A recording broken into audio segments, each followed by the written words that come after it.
ಓಂ ಅಭಿಖ್ಯಾನೋ ಮಘವನ್ನಾದಮಾನಾಂ ಸಖೇ ಬೋಧಿವಸುಪದೇ ಸಖೀನಾಂ ರಣಂ ಕೃಧಿರಣ ಕೃತ್ ಸತ್ಯ ಸುಷ್ಮಾ ಭಕ್ತೆ ಚಿದಾಭಜಾರಾಯೇ ಅಸ್ಮಾನ್ ಶ್ರೀ ಗುರುಭ್ಯೋ ನಮಃ ಹರಿ ಓಂ.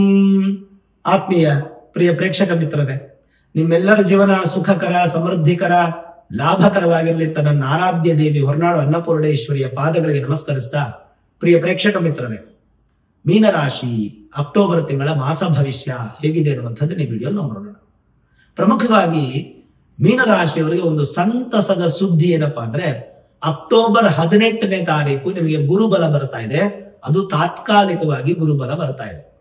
ಅಕ್ಟೋಬರ್ 18ನೇ ತಾರೀಕಿಂದ ಡಿಸೆಂಬರ್ 5ನೇ ತಾರೀಕಿನವರೆಗೂ ಒಟ್ಟು ಸುಮಾರು 48 ದಿನಗಳ ಕಾಲ ಗುರುಬಲ ಬರ್ತಾ ಇದೆ ಮೀನರಾಶಿಯವರಿಗೆ ತಾತ್ಕಾಲಿಕವಾಗಿ. ಬರೋ ವರ್ಷ 2026 ಮೇ ತಿಂಗಳಾದ ನಂತರ ನಿಮಗೆ 100% ಗುರುಬಲ ಬರುತ್ತೆ. ಆದ್ರೆ ಈಗ ತಾತ್ಕಾಲಿಕವಾಗಿ ಗುರುಬಲ ಬರೋದ್ರಿಂದ ಈ ಗುರುಬಲವನ್ನು ಯುಟಿಲೈಸ್ ಮಾಡ್ಕೊಳ್ಳಿ. ಏನಾದ್ರೂ ದೊಡ್ಡ ಪ್ರಮಾಣದಲ್ಲಿ ಕೆಲಸ ಮಾಡಬೇಕು, ಒಂದು ಮನೆ ಕಟ್ಟಕ್ಕೆ ಶುರು ಮಾಡ್ಬೇಕು, ಒಂದು ಬೋರ್ ಹಾಕ್ಸ್ಬೇಕು, ಒಂದು ರಿಜಿಸ್ಟ್ರೇಷನ್ ಮಾಡಿಸ್ಬೇಕು, ಒಂದು ಮದುವೆ ಮಾಡ್ಕೋಬೇಕು, ಒಂದು ಕಾರ್ ತಗೊಳ್ಬೇಕು, ಒಂದು ವಿದೇಶಿ ಯಾನ ಮಾಡಬೇಕು, ಅಥವಾ ಸಂತಾನ ಪ್ಲಾನ್ ಮಾಡಬೇಕು, ಫಿನಾನ್ಷಿಯಲ್ ಪ್ಲಾನಿಂಗ್ಸ್ ಮಾಡಬೇಕು, ಪ್ರತಿಯೊಂದಕ್ಕೂ ಕೂಡ ನಿಮಗೆ ಅಕ್ಟೋಬರ್ 18 ನಂತರ ಅತ್ಯಂತ ಶುಭ ಸುದ್ದಿ. ನಿಮ್ಮ ರಾಶ್ಯಾಧಿಪತಿ ಶರೀರ ವೃದ್ಧಿ ಆಗುತ್ತೆ, ಶರೀರ ಬಲಿಷ್ಠ ಆಗುತ್ತೆ.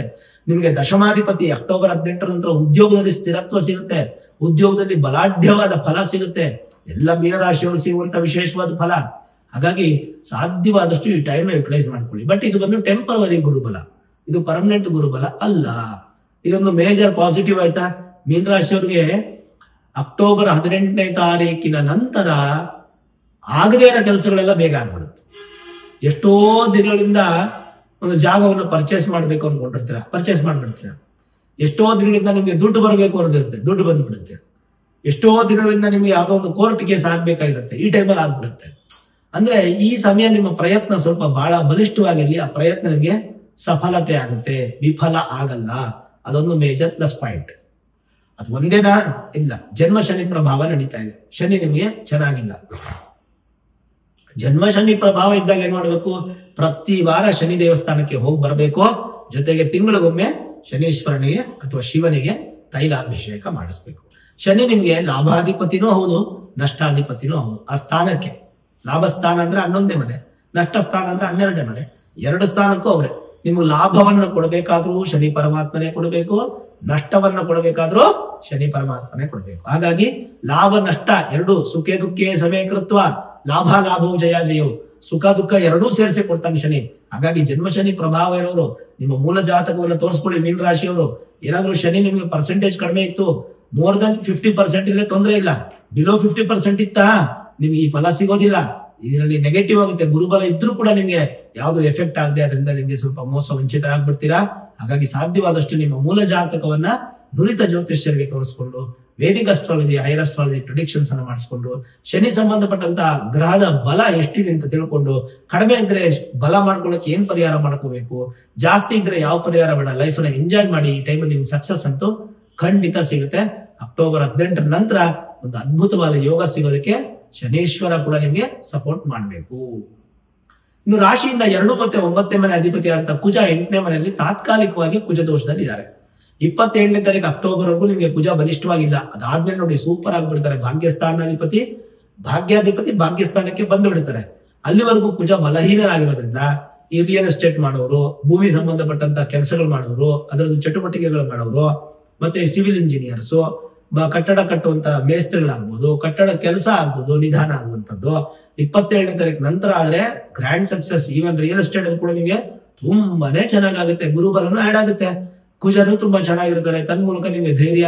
ನಮ್ಮ ಭಾರತ ದೇಶದ ಸೈನಿಕರು ಯಾರಾಗಿದ್ದಾರೆ ಮೀನ ರಾಶಿಯವರು, ಅವರೆಲ್ಲ ತುಂಬಾ ಒಳ್ಳೆ ಬಲಿಷ್ಠವಾದ ಫಲವನ್ನು ಅನುಭವಿಸ್ತಾರೆ 27ನೇ ತಾರೀಕು ಅಕ್ಟೋಬರ್ ನಂತರ. ಅದು ಮಾಸದ ಕೊನೆಯಾಗ ಗುರುಗಳೇ ಅಂದ್ರೆ ಹೌದು, ಮಾಸದ ಕೊನೆಯಾದ್ರೂ ಕೂಡ ನಿಮಗೆ ಗುರುಬಲನೂ ಇದ್ದು ಕುಜಬಲನೂ ಇರೋದ್ರಿಂದ ನಿಮ್ಮ ಕುಟುಂಬ ವೃದ್ಧಿ ಆಗತ್ತೆ, ಧನಾಗಮನ ಚೆನ್ನಾಗಾಗುತ್ತೆ, ನಿಮ್ಮ ಮಾತು ವ್ಯಾಲ್ಯೂಸ್ ನಿಲ್ಲುತ್ತೆ, ಜೊತೆಗೆ ವಿದ್ಯಾಭ್ಯಾಸ ಕ್ಷೇತ್ರದಲ್ಲೂ ಅನುಕೂಲ ಆಗುತ್ತೆ. ಭಾಗ್ಯಗಳು ನೀವು ಹುಡ್ಕೊಂಡ್ ಬರುತ್ತೆ. ಭಾಗ್ಯ ಹುಡ್ಕೊಂಡ್ ಬರುತ್ತೆ ಅಂತಂದ್ರೆ ಆ ಭಾಗ್ಯಕ್ಕೆ ಸಂಬಂಧಪಟ್ಟಂತ ಒಂದು ದಾರಿಯನ್ನ ನೀವು ಹುಡುಕ್ಬೇಕು. ನಿಮ್ಮ ಕೊಂಚ ಪ್ರಯತ್ನ ಇದೆಯಲ್ಲ, ಅದು ಹೆಚ್ಚು ಫಲವನ್ನ ಕೊಟ್ಟದ ಬರುತ್ತೆ. ಇನ್ನು ರಾಶಿಯಿಂದ ತೃತೀಯ 3ನೇ ಮನೆ ಅಧಿಪತಿ ಮತ್ತು 8ನೇ ಮನೆ ಅಧಿಪತಿ ನಿಮ್ಗೆ 9ನೇ ತಾರೀಕು ನೀಚ ಸ್ಥಾನಕ್ಕೆ ಬರ್ತಾರೆ. ಇಲ್ಲೊಂದು ಟ್ವಿಸ್ಟ್ ಇದೆ, ಏನಪ್ಪಾ ಅಂತಂದ್ರೆ ಅಕ್ಟೋಬರ್ 2ನೇ ತಾರೀಕೆ ಬುಧ ಬಂದು ನಿಮಗೆ ವಿಶೇಷವಾದಂತ ಫಲ 8ನೇ ಮನೆಗೆ ಬಂದ್ಬಿಡ್ತಾರೆ. ಯಾರು? ಬುಧ. 8ನೇ ಮನೆ ಅಧಿಪತಿ ಶುಕ್ರ 9ನೇ ತಾರೀಕು ನೀಚ ಸ್ಥಾನಕ್ಕೆ ಬರ್ತಾರೆ. ಅಂದ್ರೆ ಬುಧನ ಮನೆಗೆ ಶುಕ್ರ, ಶುಕ್ರನ ಮನೆಗೆ ಬುಧ. ಅಕ್ಟೋಬರ್ 2ರಿಂದ 9ನೇ ತಾರೀಕಿನವರೆಗೂ ಬುಧ ನಿಮಗೆ ಒಳ್ಳೆ ಫಲ ಕೊಡ್ತಾರೆ, ಆದ್ರೆ ಶುಕ್ರ ನಿಮಗೆ ಫಲ ಕೊಡೋದಿಲ್ಲ. ಅಕ್ಟೋಬರ್ 9 ಆಯ್ತಾ, ಶುಕ್ರ ಬಂದು ನಿಮಗೆ ನೀಚ ಸ್ಥಾನಕ್ಕೆ ಬರ್ತಾರೆ. ಅದೇನ್ ಗುರುಗಳೇ ನೀಚ ಸ್ಥಾನಕ್ಕೆ ಬಂದ್ರೆ ಒಳ್ಳೆ ಫಲ ಅಂತ ಇದೀರ ಅಂದ್ರೆ, ಬುಧನ ಮನೆಯಲ್ಲಿ ಶುಕ್ರ, ಶುಕ್ರನ ಮನೆಯಲ್ಲಿ ಬುಧ ಒಬ್ರಿಗೊಬ್ರು ಮನೆಯನ್ನ ಪರಿವರ್ತನೆ ಮಾಡ್ಕೊಂಡಿರೋದ್ರಿಂದ 9ನೇ ತಾರೀಕು ನಂತರ ನಿಮಗೆ ತೃತೀಯಾಧಿಪತಿ ಬಲಿಷ್ಠವಾಗಿ ಧೈರ್ಯ ಪ್ರಾಪ್ತಿ ಆಗುತ್ತೆ. ಅಷ್ಟಮಾಧಿಪತಿ ಸಕ್ಸಸ್ ಆಗಿ ನಿಮ್ಗೆ ಅದೃಷ್ಟ ಹುಡ್ಕೊಂಡ್ಬರುತ್ತೆ. ಚತುರ್ಥಾಧಿಪತಿ ಸುಖಾಧಿಪತಿ ನಿಮ್ಗೆ ಆಕ್ಟಿವೇಟ್ ಆಗಿ ಒಳ್ಳೆಯ ಸುಖ, ಒಳ್ಳೆಯ ಆನಂದವಾದ ಜೀವನ, ಒಳ್ಳೆ ನಿದ್ರೆ, ಶಯನ ಸುಖ, ವಿದ್ಯಾರ್ಥಿಗಳಿಗೆ ವಿದ್ಯಾಕ್ಷೇತ್ರದಲ್ಲಿ ಹೆಚ್ಚಿನ ಅಭಿವೃದ್ಧಿ. ಸಪ್ತಮ ಸ್ಥಾನ ಆಕ್ಟಿವೇಟ್ ಆಗೋದ್ರಿಂದ ವಿವಾಹ ಇತ್ಯಾದಿ ಕಾರ್ಯಗಳಿಗೆ ಬುಧ ಹೆಚ್ಚಿನ ಸಪೋರ್ಟ್ ಮಾಡ್ತಾರೆ. ಇವೆಲ್ಲವೂ ಪರಿವರ್ತನಾ ಯೋಗದಿಂದ ನಿಮಗೆ ಸಿಗುತ್ತೆ, ಅದಂತೂ ಖಂಡಿತ. ಹಾಗಾಗಿ 9ನೇ ತಾರೀಕಿಂದ ನಿಮ್ಗೆ 2ನೇ ತಾರೀಕಿಂದ ಬುಧ ಸ್ಟ್ರಾಂಗ್ ಆಗೇ ಇರ್ತಾರೆ, 9ನೇ ತಾರೀಕಿಂದ ಶುಕ್ರನು ಸ್ಟ್ರಾಂಗ್ ಆಗ್ತಾರೆ, 18ನೇ ತಾರೀಕಿಂದ ಗುರುನು ಸ್ಟ್ರಾಂಗ್ ಆಗ್ತಾರೆ, 27ನೇ ತಾರೀಕಿಂದ ಕುಜನು ಸ್ಟ್ರಾಂಗ್ ಆಗ್ತಾರೆ. ಎಷ್ಟು ವ್ಯತ್ಯಾಸ ನೋಡಿ ಮೀನ ರಾಶಿಯವರಿಗೆ ಈ ಒಂದು ತಿಂಗಳಲ್ಲಿ, 4 ವ್ಯತ್ಯಾಸ. ಇದು ಪಾಸಿಟಿವ್ ಆಗಿ. ನೆಗೆಟಿವ್ ಇಲ್ವಾ ಅಂದ್ರೆ ನೆಗೆಟಿವ್ ಇದೆ. ಈಗ ನೋಡಿ, ನಿಮ್ಗೆ 6ನೇ ಮನೆ ಅಧಿಪತಿ ಋಣರೋಗ ಶತ್ರುಸ್ಥಾನಕ್ಕೆ ಅಧಿಪತಿ ಸೂರ್ಯ 17ನೇ ತಾರೀಕವರೆಗೂ ತುಂಬಾ ಚೆನ್ನಾಗಿರ್ತಾರೆ. 17ನೇ ತಾರೀಕು ಅವರು ನೀಚ ಸ್ಥಾನಕ್ಕೆ ಹೋಗ್ತಾರೆ, ಡೆಬಿಲೇಟೆಡ್ ಪೊಸಿಷನ್ 8ನೇ ಮನೆಗೆ. ಅಲ್ಲಿಗೆ ಷಷ್ಠಾಷ್ಟಕ ದೋಷ ಬಂತು. 6ನೇ ಮನೆಯಲ್ಲಿ ಕೇತು, 8ನೇ ಮನೆಯಲ್ಲಿ ಸೂರ್ಯ, ಷಷ್ಠಾಷ್ಟಕ ದೋಷ ಬಂತು. ಯಾವಾಗ ಈ ಷಷ್ಠಾಷ್ಟಕ ದೋಷ ಬರುತ್ತೋ, ಸೂರ್ಯ ನೀಚನಾಗ್ತಾನೋ, ಈ ಗೌರ್ಮೆಂಟ್ ಅಧಿಕಾರಿಗಳಿಗೆ, ಗೌರ್ಮೆಂಟ್ ಅಲ್ಲಿ ಕೆಲಸ ಮಾಡೋರಿಗೆ, ರಾಜಕೀಯ ವ್ಯಕ್ತಿಗಳಿಗೆ, ಗೌರ್ಮೆಂಟ್ ಜೊತೆ ಬಿಸ್ನೆಸ್ ಮಾಡೋರಿಗೆ, ಸರ್ಕಾರಿ ವಿದ್ಯಾಭ್ಯಾಸ ಸಂಬಂಧಪಟ್ಟಂತ ವಿದ್ಯೆ ಓದ್ತಾರವ್ರಿಗೆ, ಅದ್ರ ಪರೀಕ್ಷೆ ಬರೀತಾ ಇರ್ತಕ್ಕಂಥವ್ರಿಗೆಲ್ಲ ನೆಗೆಟಿವ್, ಚೆನ್ನಾಗಿರಲ್ಲ. ಸಾಧ್ಯವಾದಷ್ಟು ಸೂರ್ಯ ದೇವಸ್ಥಾನಕ್ಕೆ ಹೋಗ್ಬನ್ನಿ. ಕೆಂಪು ಪುಷ್ಪಗಳನ್ನ ತಗೊಂಡೋಗಿ ಪ್ರತಿ ಭಾನುವಾರ, ಸೂರ್ಯ ಅಂತಂದ್ರೆ ನವಗ್ರಹಗಳಲ್ಲಿ ಮಧ್ಯದಲ್ಲಿ ಇರ್ತಾರೆ, ಒಂದು ಅಷ್ಟೋತ್ರ ಅರ್ಚನೆ ಮಾಡಿಸ್ಕೊಂಡ್ ಬನ್ನಿ. ಇದು ಬಹಳ ಮುಖ್ಯ. ಗೋಧಿ ರವೆಯನ್ನ ತಿನ್ನಕ್ಕೆ ಶುರು ಮಾಡಿ, ಗೋಧಿ ರವೆಯನ್ನ ದಾನ ಮಾಡಕ್ ಶುರು ಮಾಡಿ. ಅದು ನಿಮಗೆ ಪ್ಲಸ್ ಪಾಯಿಂಟ್ ಆಗುತ್ತೆ, ಮೈನಸ್ ಪಾಯಿಂಟ್ ಅಂತೂ ಖಂಡಿತ ಇಲ್ಲ. ಹಾಗಾಗಿ ಸೂರ್ಯ ಒಬ್ಬನೇ ನಿಮಗೆ ಅಕ್ಟೋಬರ್ ತಿಂಗಳಲ್ಲಿ ಬಲಹೀನವಾಗಿದ್ದಾನೆ. ಅದು ಬಿಟ್ಟರೆ ಎಲ್ಲಾ ಗ್ರಹಗಳು ಬಲಪಡಿಸ್ಕೊಳ್ಳುವಂತ ದಿನಗಳು ಪ್ರಾರಂಭ ಆಗ್ತಾ ಹೋಗುತ್ತೆ. ತನ್ಮೂಲಕ ಎಫೆಕ್ಟಿವ್ ಆದಂತಹ ಫಲ ಅನ್ನುವಂಥದ್ದು ನಿಮಗೆ ಸಿಗ್ತಾ ಬರುತ್ತೆ. ಇನ್ನೇನ್ ಚಿಂತೆ ಮಾಡೋ ಅವಶ್ಯಕತೆ ಇಲ್ಲ. ಗುರು ನಿಮಗೆ ತುಂಬಾ ಒಳ್ಳೆ ಫಲ ಕೊಡ್ತಾರೆ. ಇನ್ನು ಅಕ್ಟೋಬರ್ 1ನೇ ತಾರೀಕು ಆಯುಧ ಪೂಜೆ, ಮಹಾನವಮಿ, ಅಕ್ಟೋಬರ್ 2 ವಿಜಯದಶಮಿ, ಹಾಸನಾಂಬ ದೇವಸ್ಥಾನ 9ನೇ ತಾರೀಕು ಭಾಗ ತೆಗಿತಾ ಇದೆ. ಅಂದ್ರೆ ತ್ರಿಪಿಂಡಿ ಅಂತ ಹೇಳ್ತೀವಿ, ಅಂದ್ರೆ 3 ಪಿಂಡಗಳಲ್ಲಿ ಉದ್ಭವ ಆಗ್ತ ತಾಯಿ ಮಹಾಕಾಳಿ, ಮಹಾಲಕ್ಷ್ಮಿ, ಮಹಾಸರಸ್ವತಿ. ವೈಷ್ಣೋದೇವಿ ಗೊತ್ತಲ್ಲ ನಿಮ್ಗೆ ಹಿಮಾಲಯದಲ್ಲಿರ್ತಕ್ಕಂಥ ವೈಷ್ಣೋದೇವಿ, ಆ ಶಕ್ತಿ ಇರ್ತಕ್ಕಂಥದ್ದು ಹಾಸನಾಂಬೆಯಲ್ಲಿ. ಅಲ್ಲಿ ಕೂಡ ತ್ರಿಪಿಂಡಿ, ಇಲ್ಲಿ ತ್ರಿಪಿಂಡಿ.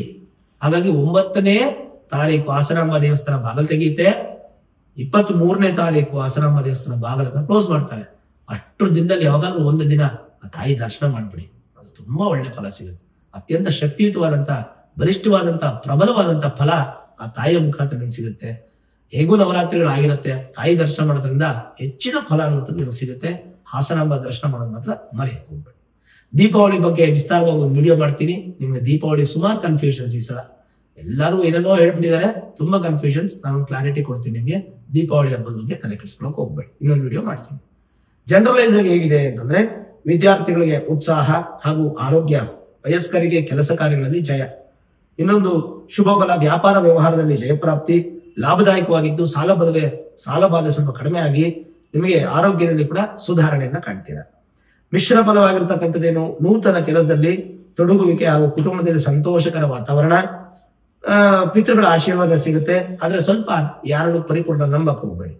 ಶುಭದಾಯಕ ಪಿತ್ರಾರ್ಜಿತ ಆಸ್ತಿ ವಿಚಾರಗಳಲ್ಲಿ ಜಯಪ್ರಾಪ್ತಿ, ಗುರುಗಳ ದರ್ಶನದಿಂದ ಉತ್ತಮವಾದ ಫಲ, ಜೊತೆಗೆ ದಾಯಾದಿಗಳ ಕಲಹಗಳು ಈ ತಿಂಗಳು ದೂರವಾಗುವಂತ ಸಾಧ್ಯತೆ. ವ್ಯವಸಾಯದ ವಿಚಾರದಲ್ಲಿ ಸ್ವಲ್ಪ ಅಭಿವೃದ್ಧಿ ಆಗುತ್ತೆ. 27ನೇ ತಾರೀಕು ನಂತರ ಅತ್ಯಂತ ಅಭಿವೃದ್ಧಿ ಆಗುತ್ತೆ, ಅಧಿಕ ಲಾಭ.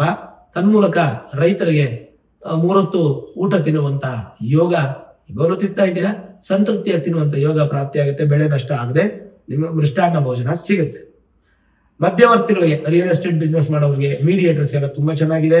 ಭೂಮಿಗೆ ಸಂಬಂಧಪಟ್ಟಂತ ವ್ಯಾಪಾರದಲ್ಲಿ ಅಧಿಕವಾದ ಜಯಪ್ರಾಪ್ತಿ, ಕೋರ್ಟ್ ಕಚೇರಿಗಳಲ್ಲಿ ಜಯಪ್ರಾಪ್ತಿ, ಸರ್ಕಾರಿ ಕೆಲಸ ಕಾರ್ಯಗಳಲ್ಲಿ ನಿಮಗೆ ಶುಭವಾಗಿದೆ. ಎಲ್ಲ 17ನೇ ತಾರೀಕುವರೆಗೂ ಇದಷ್ಟೇ. 17ನೇ ತಾರೀಕು ನಂತರ ಕೋರ್ಟ್ ಕಚೇರಿಯಲ್ಲಿ ಅಭಿವೃದ್ಧಿ ಇಲ್ಲ, ಸರ್ಕಾರಿ ಕೆಲಸದಲ್ಲಿ ಅಭಿವೃದ್ಧಿ ಇಲ್ಲ. ಯಾಕಂದ್ರೆ ಸೂರ್ಯ ನೀಚಕ್ಕೆ ಬರ್ತಾನಲ್ಲ ಆ ಟೈಮಲ್ಲಿ. ಅವಾಗ ಸ್ವಲ್ಪ ಸಮಸ್ಯೆಗಳು ಅಧಿಕವಾಗಿರುತ್ತೆ.